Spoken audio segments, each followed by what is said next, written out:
हमारी favourite journalist प्रज्ञा मिश्रा जी आज हमको बताएंगी कि तीसरे चरण में कौन जीतता दिखाई दे रहा है, गुजरात के हालात क्या हैं। जी हाँ, this video is analysis of third page election. Hey hello hi नमस्ते जी, मैं अमन इंडिया से। आजकल ना गोदी मीडिया जैसे गायब सी हो गई है। वही पत्रकार जो मोदी जी की तारीफ़ करते थकते नहीं थे, अब जनता को बताना नहीं चाहते कि असल हालात क्या हैं, लहर कौन सी आ गई है। वैसे तो यह लहर 5 साल पहले आ जाती तो बहुत अच्छा रहता, पर कोई बात नहीं। वो कहते हैं ना कि जब जागो तभी सवेरा, तो यह सवेरा हमारे देश को एक नई सुबह है। और गुजरात की अगर हम बात करें तो मोदी जी का गढ़ है। वह पिछले 25 सालों से he is in India politics और उनकी शुरुआत गुजरात से ही हुई थी। नमस्कार। तीसरे चरण में 10 राज्यों और एक केंद्र शासित प्रदेश की 93 सीटों पर वोटिंग हुई। तीसरे चरण की वोटिंग के बाद देश की 283 सीटों पर वोटिंग खत्म हो गई है। पहले और दूसरे चरण की तरह ही इस चरण में भी वोटिंग परसेंटेज कुछ बहुत अच्छा नहीं रहा। असम में सबसे ज्यादा 75%, जबकि महाराष्ट्र में सबसे कम 53% मतदान हुआ। गुजरात की 26 सीटों पर भी इसी चरण में वोटिंग हुई। गुजरात में सिर्फ 55.83% वोटिंग हुई है। गुजरात प्रधानमंत्री नरेंद्र मोदी और अमित शाह का गढ़ है। यहाँ वोटर्स की मायूसी से बीजेपी हैरत में है। गुजरात में हालत यह हो गई कि गांधीनगर में एक बूथ के बाहर भगवान श्री राम का कटआउट लगा दिया गया, जिससे वोटर प्रभावित हो सकते। भगवान के नाम पर वोटिंग कराने का विकल्प खोजा गया, लेकिन चुनाव आयोग सोता रहा। और दोस्तों, गुजरात में ही पोलिंग बूथ के अंदर चुनाव आयोग के अधिकारियों के हाथों में जो कलम थी, उसमें नरेंद्र मोदी की तस्वीर लगी हुई थी। गुजरात में अगर सब इतना ठीक है तो फिर इतना सब करने की जरूरत क्या थी। खैर, और जब 400 सीटें आ रही हैं तो फिर इतना डर किस बात का है, वो भी गुजरात में। ના બેસાય ને આ પેનમાં છે સિમ્બોલ ને ફોટો લો આ છે તો તમારું ધ્યાન નથી જતો બૂથમાં સિમ્બોલ સાથે બેસે છે પ્રિસાઇડિંગ ઓફિસર તરીકે આપની ફરજ નથી આવતી કે આ પેન લઈને પ્રિસાઇડિંગ ઓફિસર છો અને સિમ્બોલ સાથે ભારતીય जनता पार्टी में केम બેસી શકે। महाराष्ट्र में तो बीजेपी की एक महिला नेता मैडम जी बूथ में ईवीएम मशीन की पूजा करते हुए नजर आई। अब ईवीएम के आगे अगर कोई नमाज अता करता तो शायद चुनाव आयोग जागता, लेकिन चुनाव आयोग यहां भी लुप्त रहा। देश में कुल 60% मतदान हुआ है और बढ़ेगा तो 65% तक जाएगा। अब लेकिन चुनाव आयोग जिस तरह से 10 दिन के बाद वोटिंग प्रतिशत का डेटा फाइनल बताकर अपलोड कर रहा है, उसका आंकड़ा मैं आपको नहीं दे पाऊंगी, क्योंकि हो सकता है कि वो आंकड़ा बीजेपी की जरूरत के हिसाब से आता हो, जरूरत के हिसाब से वोट प्रतिशत फाइनल होता हो। खैर, मैं चुनाव आयोग की ईमानदारी और कर्तव्यनिष्ठा पर भरोसा करने वाली पत्रकार हूं कि जानती हूं चुनाव आयोग हर हाल में नमक का कर्ज अदा करेगा ही करेगा। दोस्तों, उत्तर प्रदेश में सबसे ज्यादा वोटिंग संभल में हुई।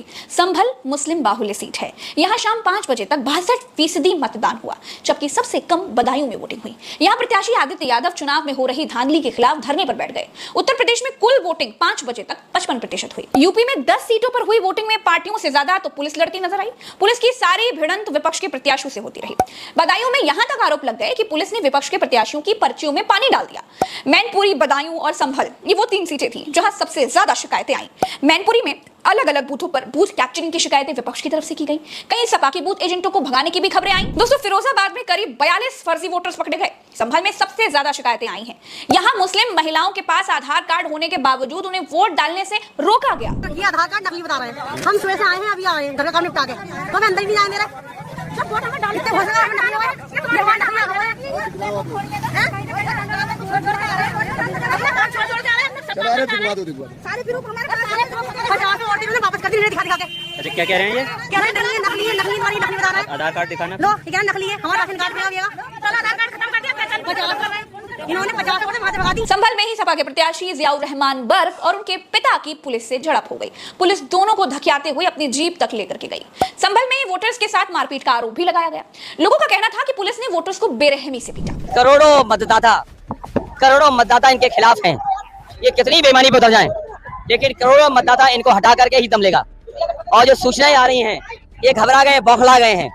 और जो आदमी खिसियाता है, जो हारने लगता है, वही हरकत कहता है। बदायूं, हाथरस और अलीगढ़ के कई गांवों में लोगों ने वोटिंग का बहिष्कार भी कर दिया, क्योंकि इन लोगों ने पिछली बार बीजेपी को इस उम्मीद में वोट किया था कि बीजेपी उनसे सड़क, पानी के जो वादे किया है वो पूरा करेगी। लेकिन जब वादा पूरा नहीं हुआ तो इन लोगों ने फूल वाली पार्टी को वोट ना देने का फैसला किया, क्योंकि जिन सीटों पर लोगों ने वोट का बहिष्कार किया वो सीटें बीजेपी की जीती हुई सीटें थी। हालत ये थी कि जिले के डीएम तक वोटर्स को मनाने के लिए उनके गांव पहुंच गए। हर विधायक जो चुनकर भेजते हैं वही कह देता है और बाद में फिर ना लौट कर देखते हैं, नहीं आते हैं। और आज तो अगली बार तो हमारे यहाँ कोई प्रत्याशी, कोई प्रतिनिधि हमारे यहाँ कोई भी वोट मांगने तक नहीं आया।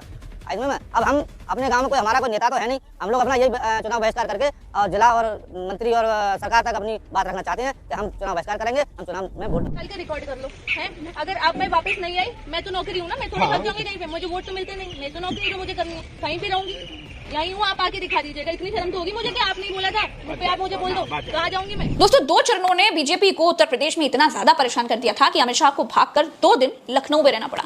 उत्तर प्रदेश के बड़े ठाकुर नेताओं से बंद कमरे में मीटिंग करनी पड़ी, बाहुबली को बीजेपी में शामिल कराना पड़ा, और तीसरे चरण में जिस तरह से संभल, मैनपुरी, बदायूं में वोटिंग पर असर डालने की कोशिशें हुई, ये बता रहा है कि 3 चरणों में ही बीजेपी की हालत ऐसी है कि वो 400 सीटों तक सपने में भी पहुंच नहीं सकती है। इस वीडियो में इतना ही। चैनल को सब्सक्राइब करके जरूर जाइएगा, क्योंकि हो सकता है कि आप कभी अपने कामों में व्यस्त हो और अपने प्रज्ञा के पन्ना का एनालिसिस आप ना देख पाए। तो इसके लिए जरूरी है कि आप चैनल को सब्सक्राइब जरूर कीजिए, क्योंकि अगर आपने चैनल को सब्सक्राइब नहीं किया तो आपका जो प्यार है वो हम तक नहीं पहुंच पाएगा और हमारी मेहनत आप तक नहीं पहुंच पाएगी। तो हमारी मेहनत को आगे बढ़ाइए, सत्य की आवाज को और बढ़ाइए। अभी के लिए इतना ही। नमस्कार, राम राम, दुआ सलाम, जय हिंद, जय हिंद। जय हिंद। और ये तो खुशखबरी है कि सपने में भी 400 पार नहीं हो रहा है।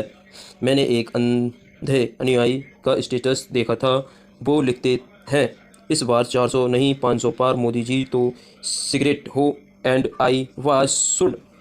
इतना कितनी प्यार प्रधानमंत्री जी हो गया है, जबकि मौजूद हालात तो पूरी तरह हमारे सामने हैं। खैर, सीनियर्स वाली बात यह है कि मतदाताओं के साथ अन्याय हो रहा है, मार पिटाई या हो रही है तो कहीं राम जी का पोस्टर चिपका रहे हैं, एकदम राम के नाम पर वोट मांग रहे हैं। इन्होंने स्टार्टिंग से ही खेल खेला है और फिर जो मुस्लिम लेडीज वोट करने के लिए आई हैं उनको जानबूझ करके रोका कि आप वोट नहीं दे सकते हो। इससे ज़्यादा शर्मनाक बात क्या हो सकती है कि हमारे देश के रिस्पॉन्सिबल सिटीजन्स जो वैल्यू एंड करने जा रहे हैं वोटिंग बूथ पर, उनको रिस्पॉन्सिबिलिटी है, क्योंकि वो उस यूनिवर्सिटी से बिलोंग करते हैं जिसके साथ भाजपा ने स्टार्टिंग से नफरत फैलाई है। और आप अपना वोट बैंक स्टार्ट करो है। जो मेजॉरिटी हिंदू कम्युनिटी है उसको एक कट्टरवादी सोच में एलिटेट करवा कर खुशी इस बात की भी होती है कि कई लोग जो पहले अंधभक्त हुआ करते थे आज वो बोलते हैं चौकीदार चोर हैं, हमको सिर्फ जुमले सुनाए गए, झूठ बोला गया। हम बस यही चाहते हैं कि हमारी डेमोक्रेसी जो है वो जीते, ना कि देश के। हमें अच्छे नहीं पुराने दिनों का इंतजार रहेगा। सत्यमेव जयते।